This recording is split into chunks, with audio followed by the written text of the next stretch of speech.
Hi guys, good morning. Just gone 8:30, Thursday the 19th of July, just the morning briefing.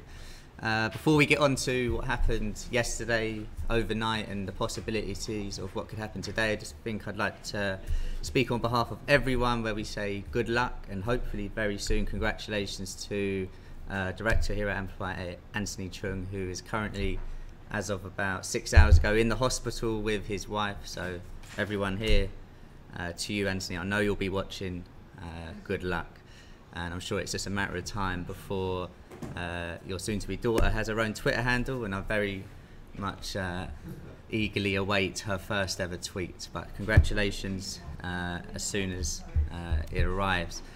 Moving on to less important news, we'll start with what happened yesterday in the markets.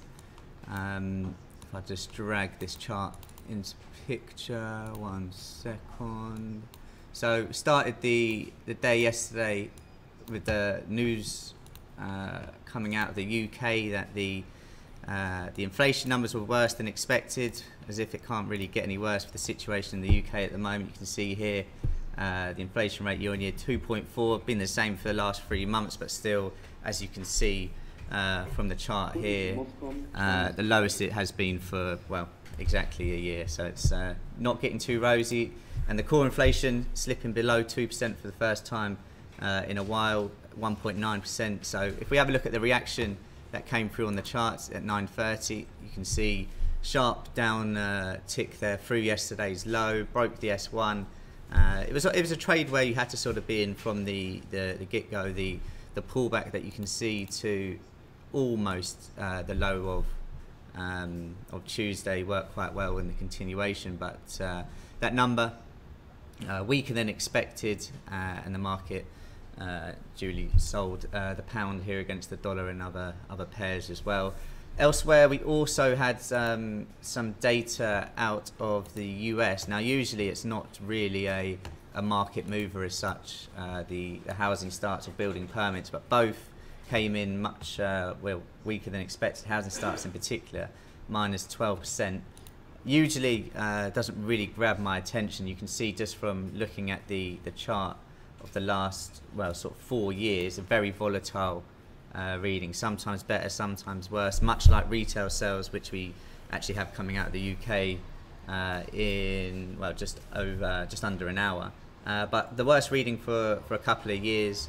And if we have a quick look over at the reaction over in the US, you can see just at that 130, the dollar did weaken, not just in the euro dollar that we got here, but against all other pairs. And we saw that retracement continue into the back end of the session last night. So that housing starts and building permits data worse than expected, US dollar weakening, breaking through the S1 for both the euro and the pound that you can see here following the inflation numbers.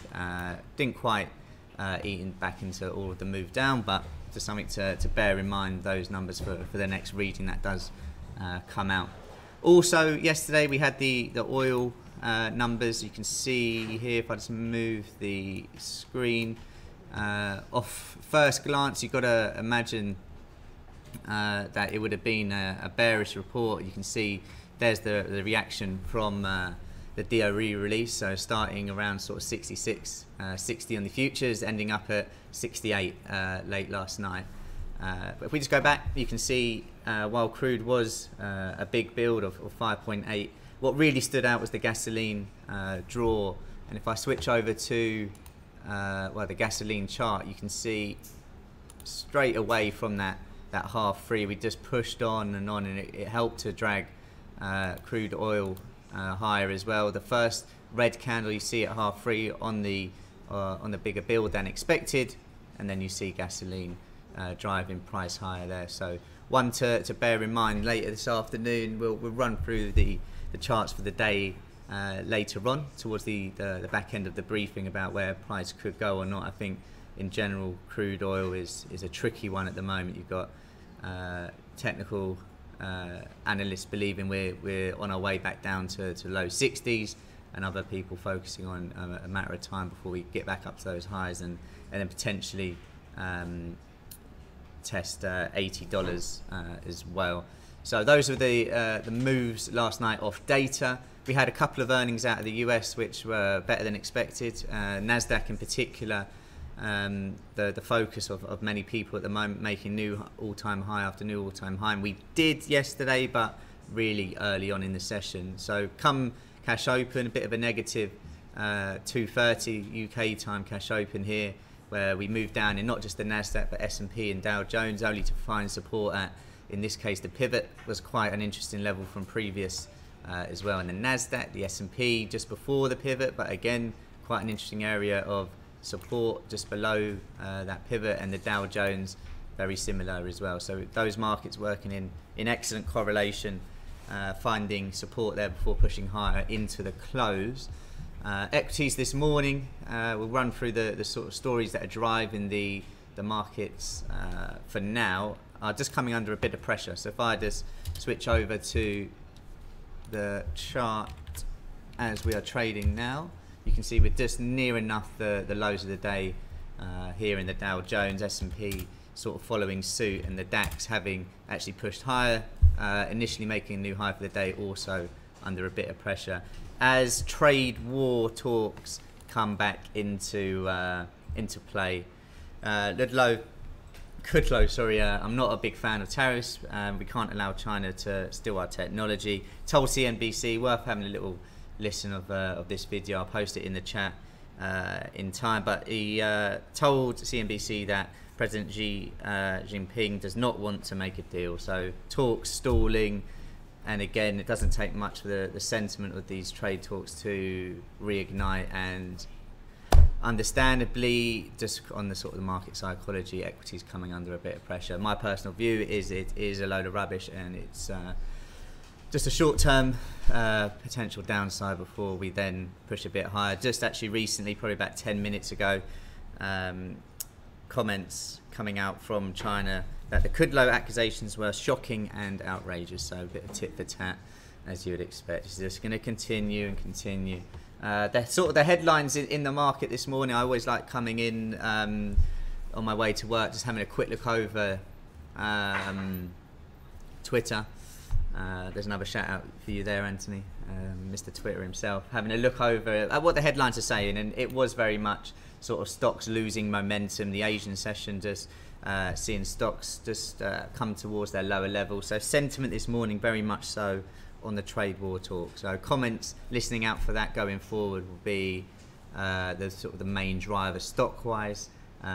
We also usually see, and if we have a quick look over at, well, the euro dollar, we'll have a quick look over the pairs this morning. Usually when we have these trade talks, you do get a bit of dollar strength come into the market. Euro dollar down to the lows, pound towards the lows, gold as well finally coming back with a bit of a correlation down to those lows as well. So the dollar strengthening, it's definitely worth, and I'm just going to bring up the dollar index chart, because obviously, as you'd expect, that would be on the highs as we speak.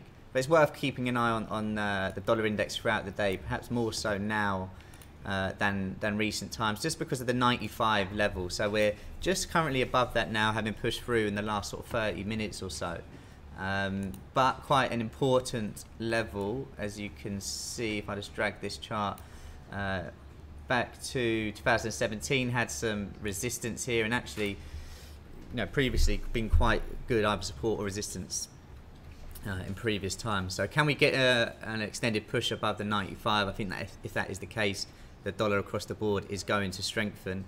Also overnight, worth mentioning about the renminbi making a new low for the year. And actually, I've got this level marked up, and at the time, or this morning, 678 was the low. There's talk that the PBOC are looking to possibly defend 6.8, 680. So worth having a look at this market when that comes into play. If it does, are they going to defend it, or are they just going to sort of step back, and where this market could go is anyone's guess. So the dollar strengthening from overnight.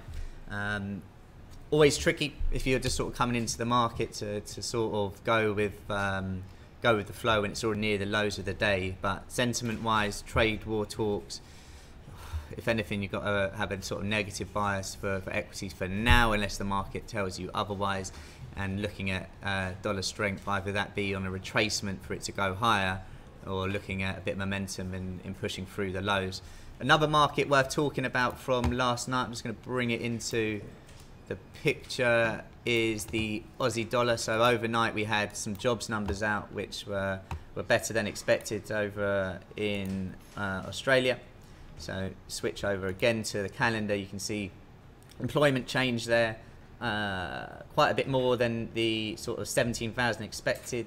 Consensus 50.9 thousand come in. Unemployment stayed the same, and you can see around that 2:30 a.m.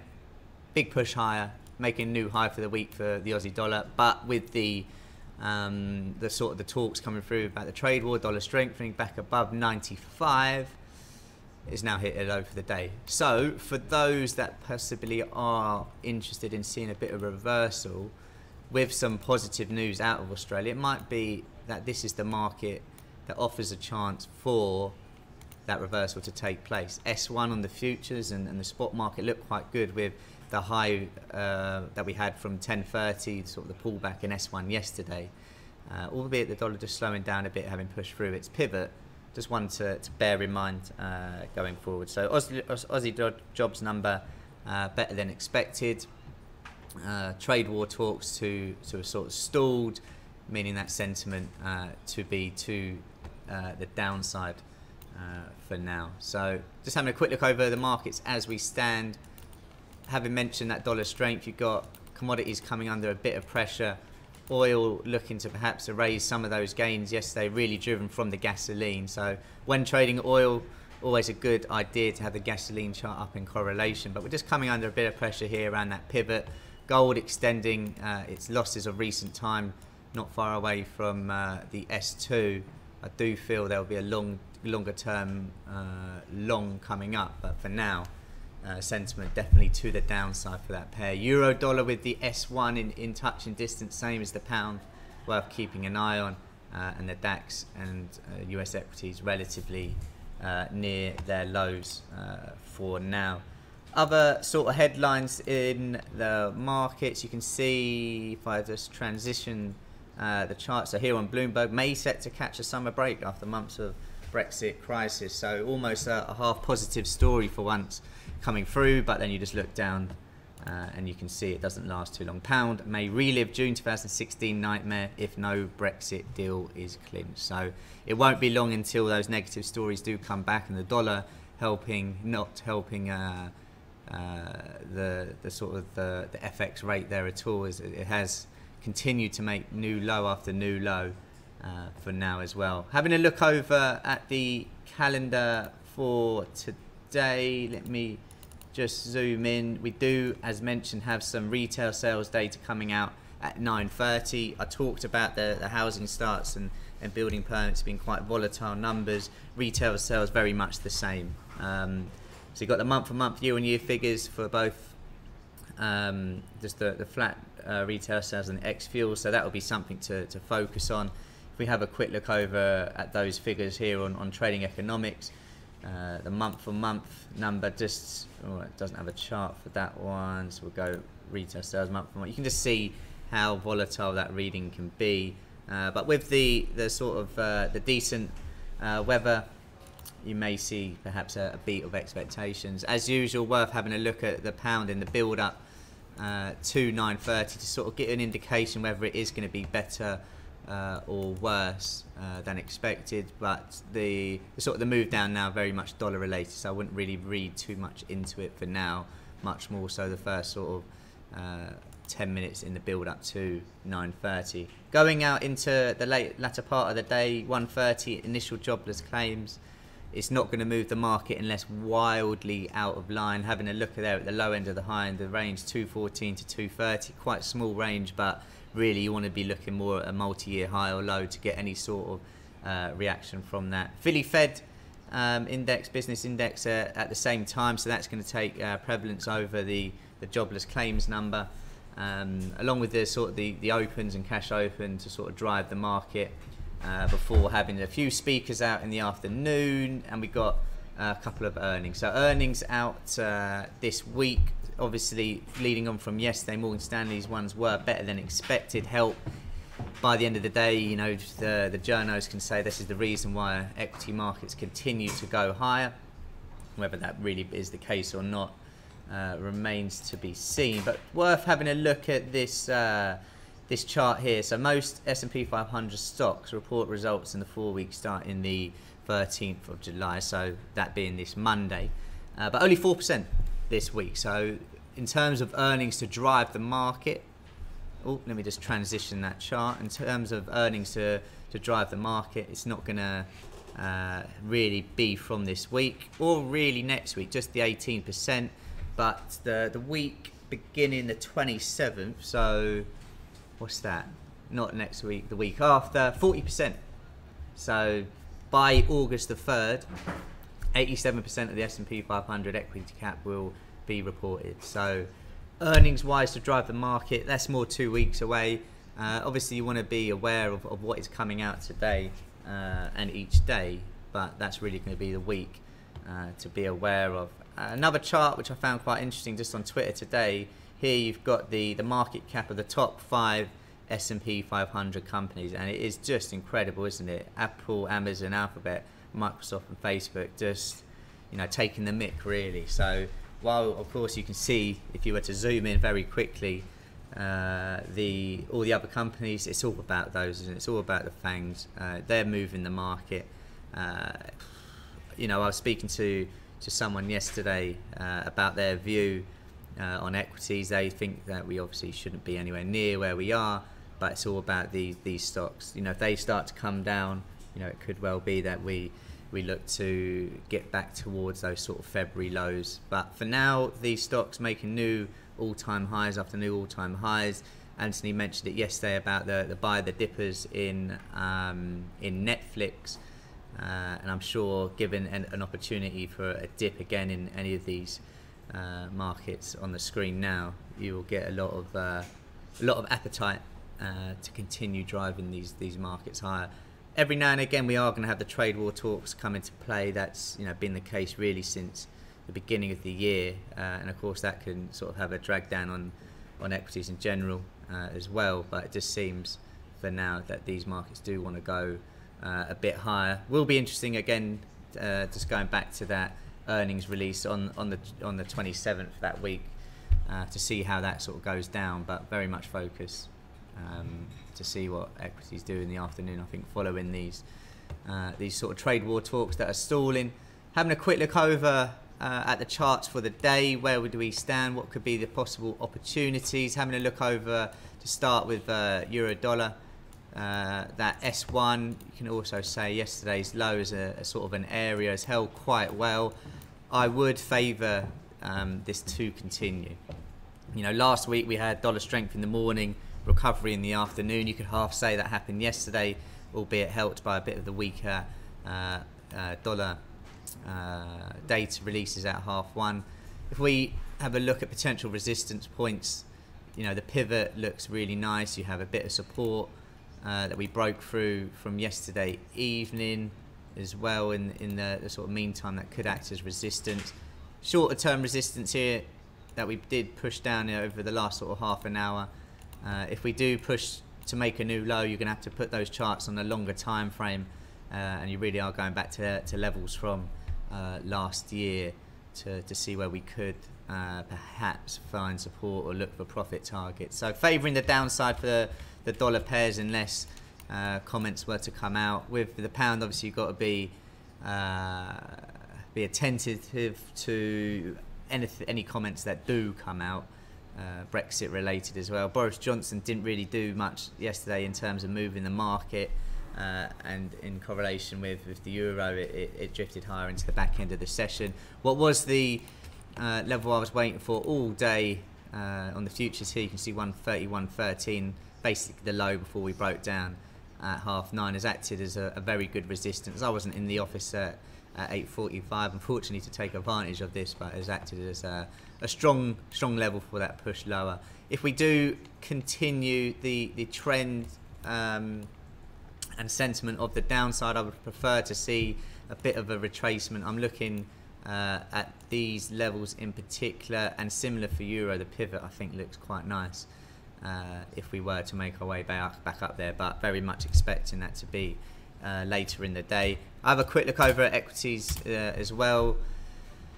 The lows of yesterday will be interesting if we can get back down there. Sentiment, as mentioned, to the downside, whether it should be continue or not, is up for debate, but the market taking a negative turn for now on those comments as well. Might be worth having a bit of a trend line using those highs. I'm going to roughly draw it here. If we do get a break of the pivot and that trend line, that could be the market sort of saying, you know what, trade war fears, put it to one side again, and we look to push to the upside. Any questions, of course, about the charts, please don't hesitate to put them in the chat. As mentioned this morning, Anthony will not be in for the day, and just another congratulations to you, Ant, and good luck. Guys, have a good trading day if I don't catch up with you, and I'll come on just before the retail sales data out in just over half an hour.